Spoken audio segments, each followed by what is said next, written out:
দল যদি প্রার্থী করে প্রমাণ হবে। বিজেপি কাকে প্রার্থী করবে আমি বলতে পারি না, কারণ এটা আপনাদের পার্টিতে আপনারা মাইকে বলে দিতে পারেন। আপনি এবং আপনার পিসি দুজনের অথরিটি আছে, যাকে খুশি বাদ দেওয়ার, যাকে খুশি যুক্ত করার।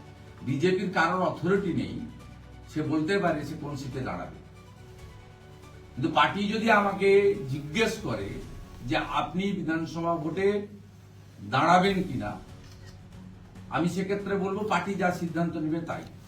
পার্টি যদি জিজ্ঞেস করে যে আপনাকে যে কোনো সিটে, যেটা রিজার্ভ নয়, কারণ এসসি বা এসটি রিজার্ভ সিটে আমি দাঁড়াতে পারবো না, আপনাকে যে কোনো সিটে লড়তে হবে ইনক্লুডিং ভবানীপুর, সেক্ষেত্রেও আমি বলবো পার্টির যা নির্দেশ সেটা পালন করবো। আমি চিরদিনই তৃণমূল করেছি, বিজেপি করছি, পার্টির ডিসিপ্লিন ওয়ার্কার।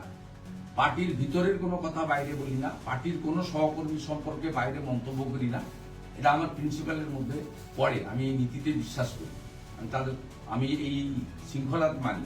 যদি পার্টি বলে আপনাকে অপশন দিচ্ছি কোথায় আপনি লড়বেন, আমি তাহলে বলবো যে আপনারা যদি আমাকে অপশন দেন যে কোনো সিটে লড়ালে আমি লড়তে রাজি আছি।